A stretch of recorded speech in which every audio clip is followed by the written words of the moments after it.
Hello everyone, and welcome to Module 11. In Module 11, we'll talk about qualitative research design and methods and data analysis. Your book does a pretty nice job of laying out a lot of information about qualitative research methods.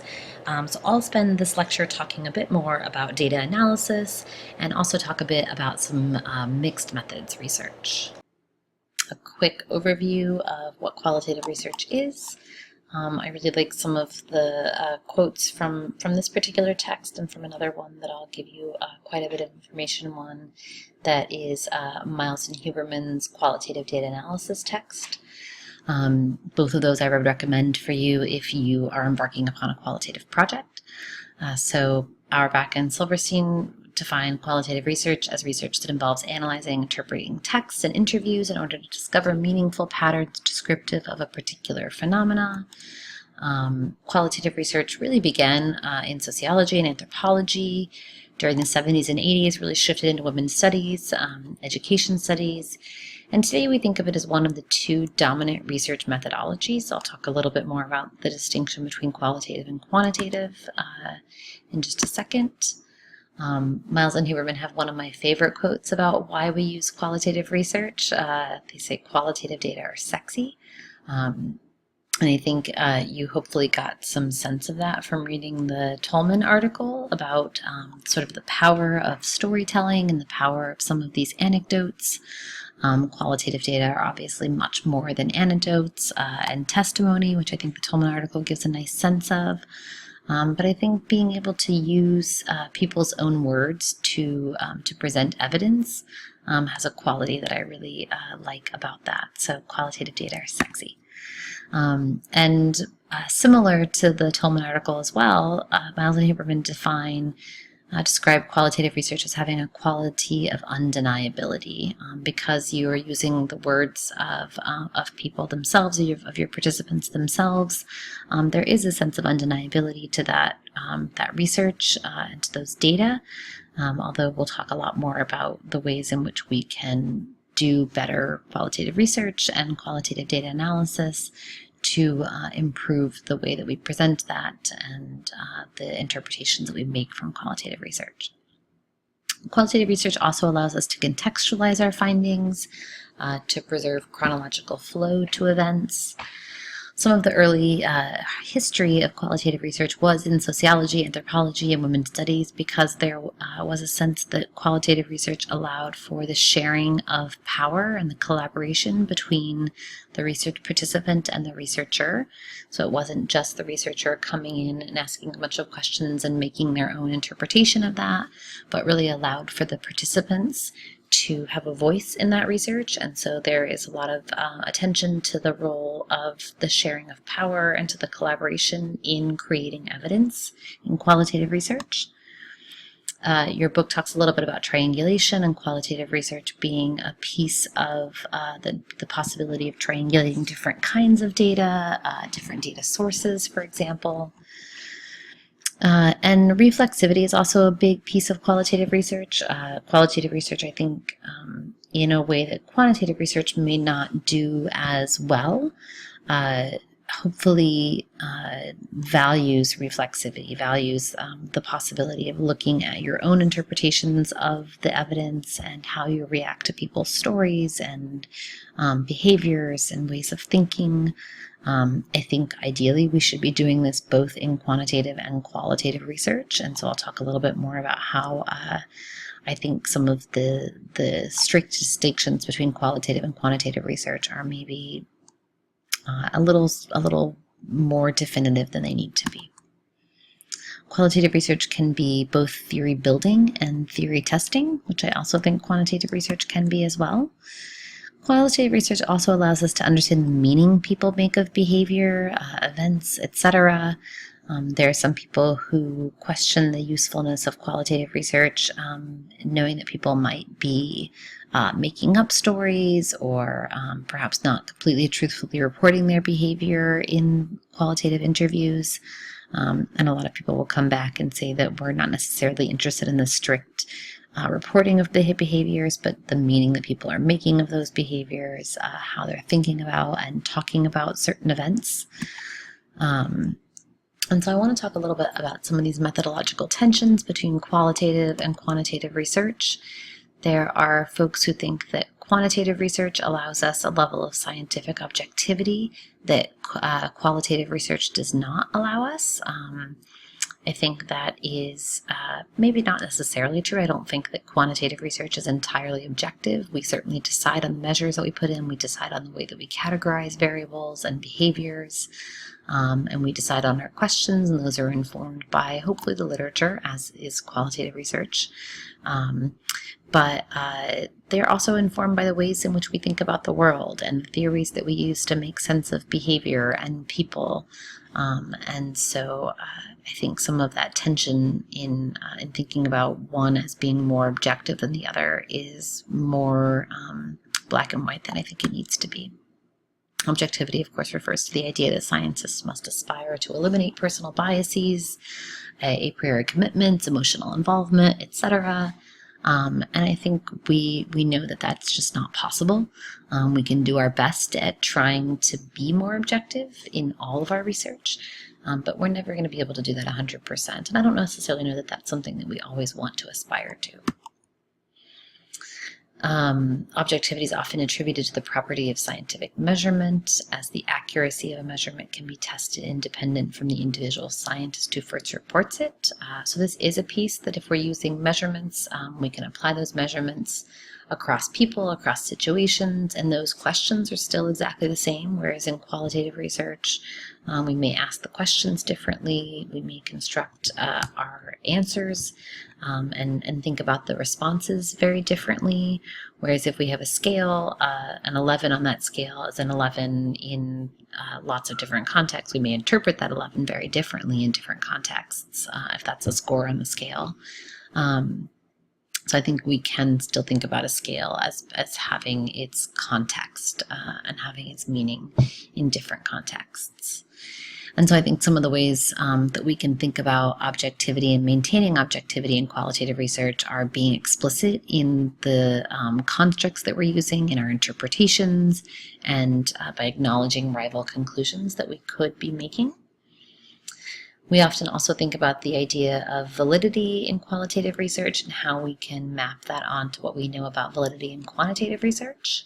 I think some of the ways that we can help build the validity of qualitative research are by linking our data to theory or constructs and being really clear about the connections there, by again acknowledging evidence that perhaps doesn't conform to the theory that we're laying on top of our data or that we're bringing forth from our data, and by ensuring that we have internal coherence. So thinking about all of our interviews or our focus groups or whatever we have, and looking at the ways in which they are internally coherent or perhaps not, perhaps there's negative evidence.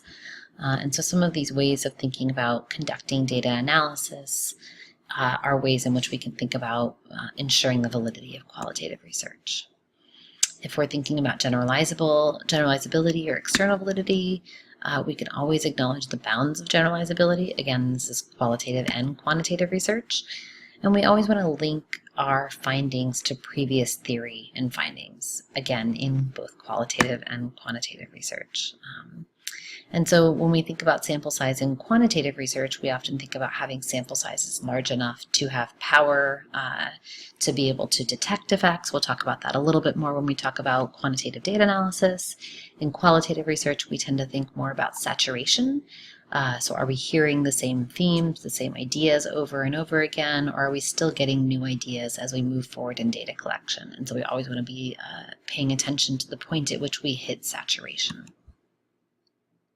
So again, I like this quote for qualitative versus quantitative research. Elliot Eisner said, "What most radically distinguishes qualitative from quantitative inquiry is not that the former attends to qualities and the latter does not. They both do.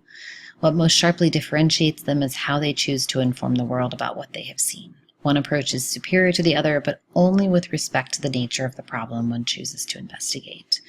And so this goes back to what I said in one of the very first lectures about my pragmatic approach to research methods and to research more generally, that we should have a really rich toolbox of methods, of ways of inquiry, of ways of analyzing data, both collecting and analyzing data, and that those tools are appropriate for different kinds of questions. So at the center of all of our research should be our question, and that should inform our methods, the goals of our work, our conceptual framework, the conclusions we can make about the validity of our research.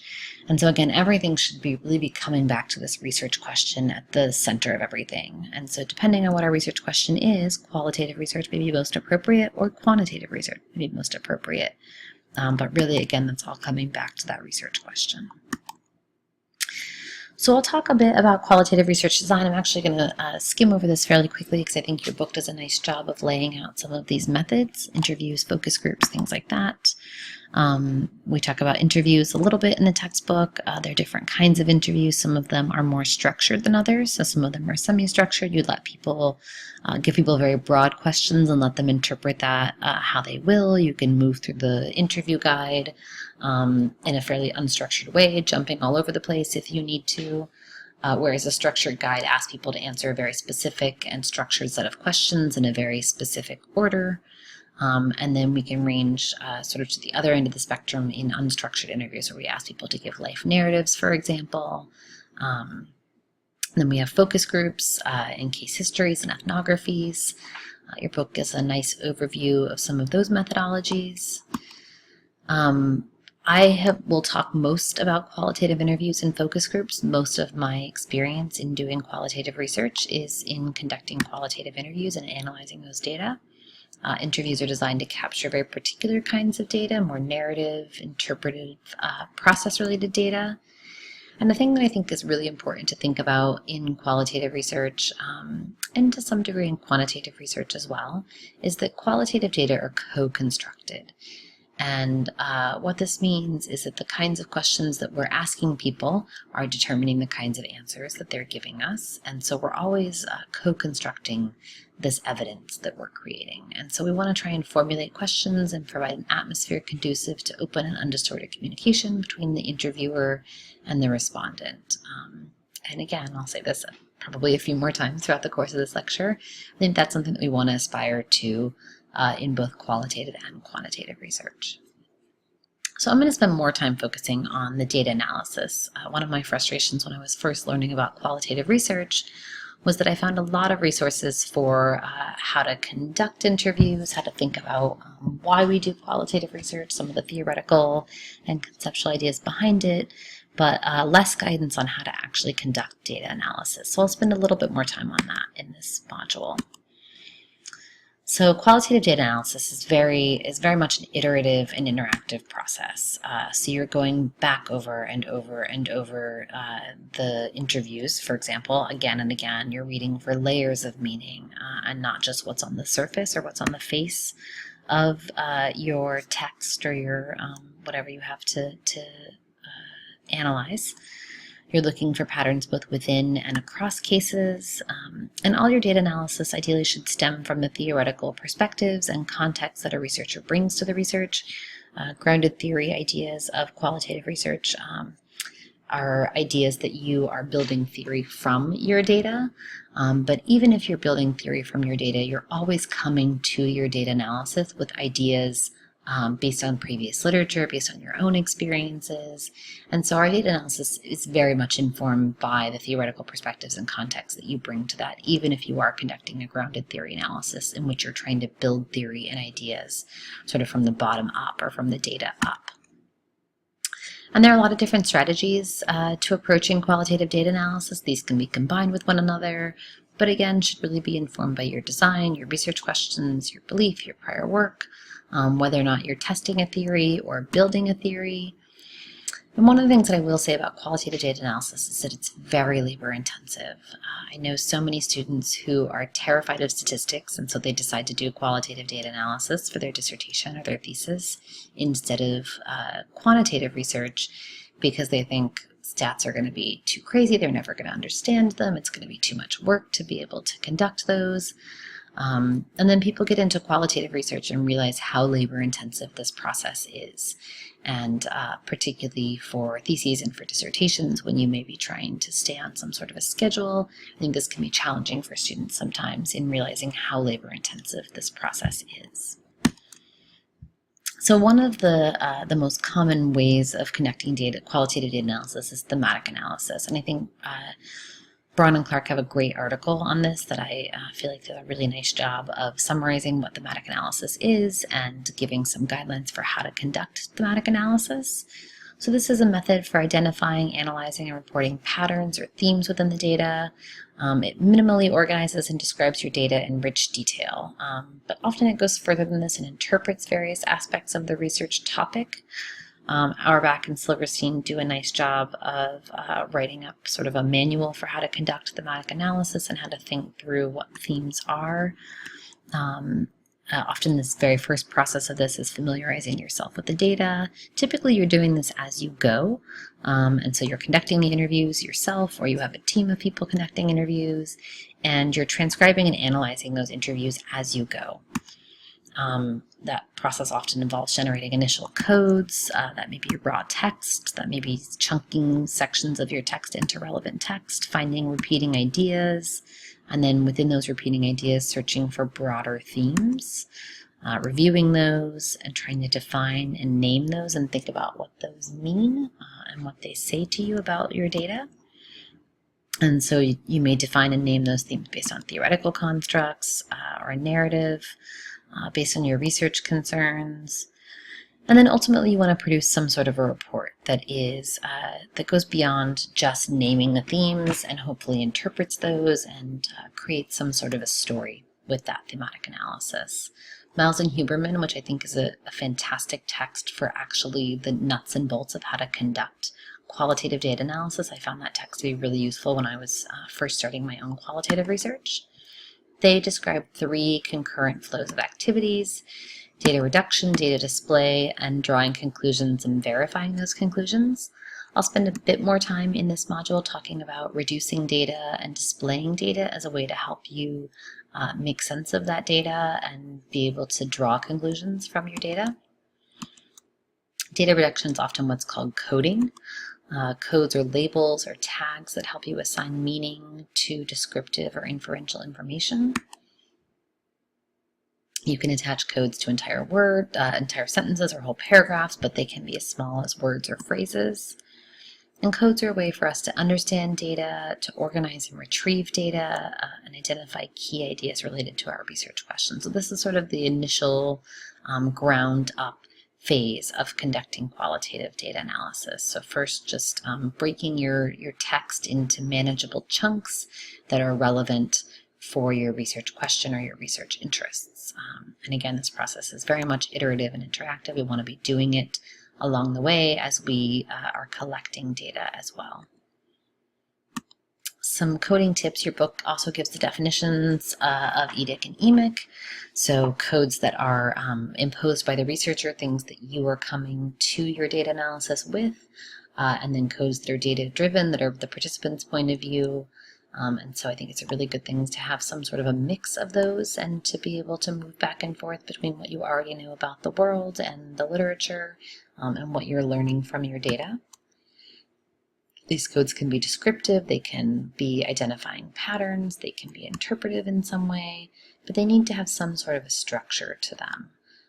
You want to notice when words or phrases are repeated, and notice the way that those words are used, when they are used, the kinds of words that are used, and what the meaning behind those might be. I think noticing what surprises you is often a really key way to think about determining codes and defining those codes, and then thinking about the meaning that those codes have and how they relate to your research questions. So these are sort of the basic, again, minimal level chunks that you're working with in the situation.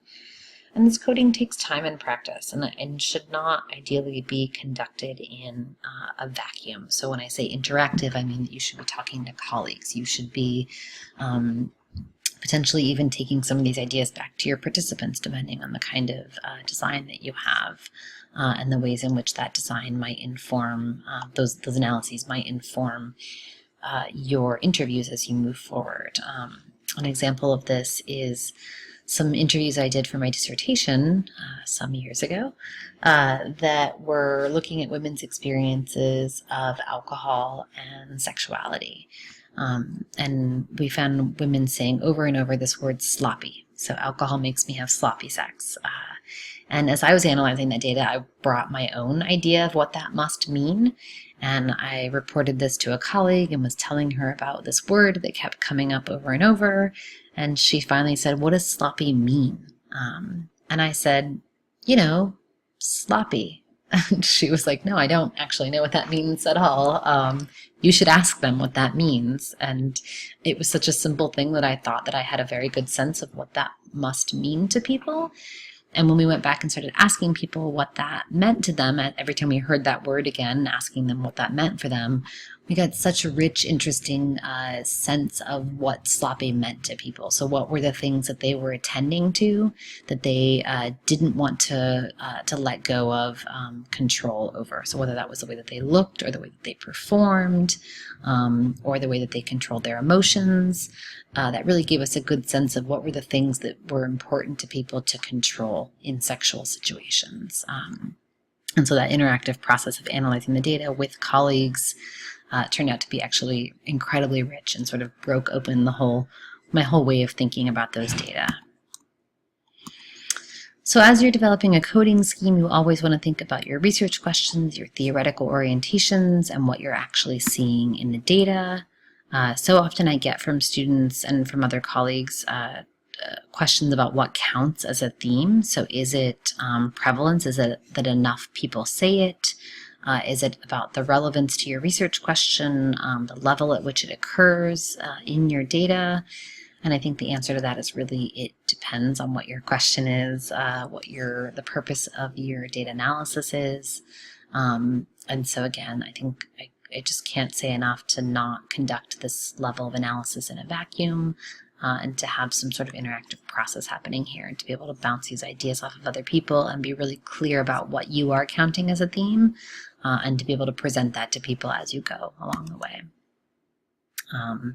As I just said, really defining those themes and being clear about what counts and what doesn't count, what the bounds of that particular theme are. And often this is part of the iterative process, is developing a code book, developing a sense of what the codes and what the themes are. Often in my dissertation, what I did was I went through 5 interviews at a time. And the first 5 interviews, I developed a rough sense of my coding. I went back through another 5 interviews and tried to apply that and then refined it. I went through another 5 interviews and refined it again. And I did that process until I got through all of my interviews. And then I went back through all of them over again and applied that final coding scheme to all of the interviews as a group, as a whole. And I looked at 60 interviews in that process. So this was, again, an incredibly labor-intensive process to read through all of these interviews over and over and over again to create and refine this coding scheme over and over and over again and present that to people as I went, get feedback on it, revise it again. So this data analysis process was incredibly labor-intensive and is incredibly labor-intensive. One of the ways in which we can think about trying to facilitate data analysis is by doing data displays. And most of the software that we use now to conduct qualitative data analysis allows for a huge range of data displays. And so these displays allow you to see patterns both within and across cases. And we always, again, with these want to link back to our research question, our theoretical framework, etc. So these are some of the namings that NVivo uses, which is one of the qualitative softwares. Different softwares use different namings and ways of thinking about these. So you can have conceptually clustered matrices, event matrices, checklist matrices, etc., etc. So these are what some of these things look like. These are some examples from NVivo. And hopefully give you a little bit of a sense of how we can lay these things out. So you can do word counts, the number of people that fall into each of those. You can sort people by ID numbers and their comments and where they fall into the different themes, for example. NVivo does these great coding matrices where they allow you to see code occurrences, co-occurrences. So you can have these different codes here, and you can find all the pieces of text in your interview that you coded, for example, with both of these codes. So I coded both duration and frequency. This is an example data set that NVivo uses. And so you can actually see there were 6 people who had both of these codes at the same on the same chunk of text. And so what NVivo will allow you to do is double click on the 6 to see all the people for whom they got coding of the same chunk of text at both of these codes. And so it will allow you to visualize these data in very different ways. A lot of people use concept mapping to think about connections between different codes or different themes and laying those out in particular ways. Some people use word clouds. I think this is a great way to just get a really raw, rough sense of how often different words are being used and some of the overlap there. If you look in NVivo, there are a couple of folks at Widener who use NVivo. I think one of the more popular programs now is Dedoose, D-E-D-O-O-S-E, and that's a cloud-based program, which is really fantastic because people can use that all over the place. So I can work on coding data with people who are across the country or around the globe. And we can both work on these data at the same time, which in NVivo is a little trickier to do that. Dedoose also has a lot of really great data visualization techniques within the program, and is a really strong program, I think. So at the end of the day, I think one of the things that people struggle with qualitative data analysis and qualitative research in general is how we draw and verify conclusions. So a lot of people will say that this is such a subjective process, and as we talked about, there are ways in which we can make that more transparent and potentially more objective. So when we make a claim, it's important to present both the similarities and differences in how participants make meaning of a behavior or an event. We can provide the context there and offer alternative interpretations. I think it's always important to present discrepant data when that data exists. And always discuss how your claim helps you to understand your research question. And I think this is a really key piece, not necessarily always in manuscripts, but in the way that we think about doing research. Reflexivity is a way to help you critically analyze the research process and your analysis. So what is your relationship to the participants in your study, and what are your reactions to them, and potentially their reactions to you is really important as well. And those may be along all sorts of lines. So they may be along gender lines, sexual identity lines, behavior lines, race and ethnicity, all sorts of ways in which our participants may react to us in particular ways, and in which we may react to them in particular ways. And so it's always important to examine our personal and theoretical premises to better understand how they serve as resources for generating data, for the ways in which we behave with participants, for the ways in which we interpret our data and build our theory. And again, this is something that we should certainly be doing in qualitative research, but I think it's something that we should be doing in quantitative research as well, because our personal and theoretical understandings of the world determine what measures we include, how we ask particular questions, the outcomes that we look at, the models that we create, the research questions that we develop. So I think this reflexivity process is one that is really key that we should be doing across any kind of research methodology that we use.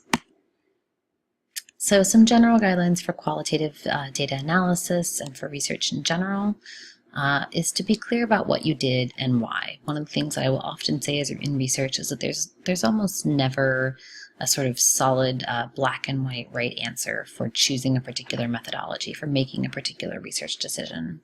So we always just want to be clear about what we did and why we did that. We always want to include very detailed hows of analysis, particularly true for qualitative research. Be clear about our theoretical position and how we're coming to our data. And I think this is one of the best things that you can do if you're interested in conducting qualitative research, is to read other published qualitative research, especially in target journals that we're interested in publishing our own work in. Find and explain disconfirming cases and evidence in our own data. I think some pitfalls within qualitative research, this is a big one, I would say, is the failure to analyze it all. So some people get to the thematic analysis part and pull out just themes and present those themes, which is fine depending on potentially the level of research that we're at. But we always want to think about, okay, so what? Here's some themes. Here's some things that people said over and over. And what does that mean? how do we interpret that? Knowing what we do about the literature, thinking about what people are saying or maybe not saying, reading for layers of meaning. And so really thinking about analyzing and interpreting the data as we go and not just presenting descriptives, essentially. If we're saying, 20% of people mentioned this thing, that's running descriptives. That's not analyzing data. That's not interpreting data. That's describing data. I think another problem that people have is a mismatch between the data and the analytic claims that we make. I've seen students do this and walk into a qualitative research project with an idea in their head about what is true in the world. And this is not necessarily what they find in their data, but they are sticking to their guns about the ideas of what they think is true in the world. And so they end up with a mismatch between the data that they have and the claims that they want to make or are trying to make. Another mismatch that I see sometimes is a mismatch between the theory or the research question and the kind of analysis that is used to try and answer that question. And I think that can again be true for qualitative or quantitative research. So I mentioned already deduce. I don't understand how people did qualitative data analysis before some of these softwares came into being. I know I've talked to a lot of people who used to do qualitative research before this happened, and they spent a lot of time with highlighters and printing and reprinting chunks of text and cutting things out and gluing them onto different color note cards and stacking them up in different ways. And so much like I will say with quantitative research and being lucky to have SPSS and other data analysis software, we are incredibly lucky to have software that allows us to manage large amounts of qualitative data and eliminates a huge piece of the workload involved with qualitative data analysis. It also allows us to have multiple coders and analysts in a way that we weren't sort of able to do easily before. And again, gives you some of these data displays to look at the relationships between codes and cases. And the great thing about all of these softwares really is that they allow you to export qualitative data into SPSS or into Excel, for example, and vice versa, to take quantitative data and import that into some of these software. And so it really helps us conduct mixed method data analysis. On that note, let's talk a little bit about mixed method research before we end. And so I think combining qualitative and quantitative methods are often a really great way to answer some of the questions that we ask. And your book talks a little bit about how mixed methods may be really helpful in answering some of health education's sort of primary questions. And so these different methods have different strengths. Again, there's not necessarily always a right or wrong way to do things. It's dependent on our research question and the kinds of trade-offs that we're willing to make in our methodologies. Integrating these methods effectively can be fairly complex and labor-intensive, but we always just want to create a careful connection between our reasons for doing qualitative and quantitative methods and our research design that suits those purposes. We want to link those purposes and our methods at every step along the way. Some of the most motivations we may have for combining methods are that we want to have connected contributions. Maybe we're using the strengths of one method to enhance the performance of another method. And so often this approach relies on sequential division of labor. And so each method may serve a different purpose, and one method builds on what we learned from the other. I used an approach like this in doing, I might have told you guys about the research that I'm doing on sex parties. A colleague and I are doing a large survey across the country on people who go to sex parties and what those sex parties are like and what the people who go to them are like. And so we spent a year doing ethnography and qualitative interviews with people who go to parties, people who plan and organize parties, to really make sure that we built a quantitative survey that best captured the experiences that people had, that was culturally competent. And so we really connected the contributions of each of these methods to be able to build a quantitative survey that best represented the community and really got at the questions that were important for this particular community. Convergent findings allow us to utilize both methods to address the same research question to see if the results are similar. So this is a triangulation piece that your book talks about a little bit. And additional or complementary coverage involves utilizing both methods to study a separate part of the overall project. So we may have multiple kinds of questions in a larger project, and some of those questions may be better suited for qualitative and some for quantitative. And so I want to match the strengths of each of those methods to a purpose or a set of purposes. So this is a fairly quick lecture. I think your book does a fairly nice job here, and this is a tough one to sort of condense into sort of single take-home messages. I think the Tolman article on qualitative research touches a little bit on the ways in which we evaluate qualitative research, as does your book. The take-home message that I want to give you is that every successful research project requires two things: a meaningful research question and an appropriate way to answer that question. And so deciding how to do your research depends on a clear understanding of why you're doing the research, so the purposes behind the kind of questions that we ask and the answers that we want. And research design is the process of choosing a way to answer your research question. So you want to know both what your options are and how to evaluate those options. So again, coming back to this very pragmatic approach of having a full toolbox of options and being able to articulate a question and choose the tool that will best get you the answer, will best do the job. So a quick note about the article review assignment that is due in this module. For this assignment, I'd like you to choose an article that you've liked as you've worked on your research proposal, and you'll answer the article review questions laid out in the assignment. And the reason we're doing this is both to give you a chance to apply the concepts we've learned thus far in the semester to evaluate the research using your understanding of all of these concepts. And this is really to help you also evaluate and synthesize the literature.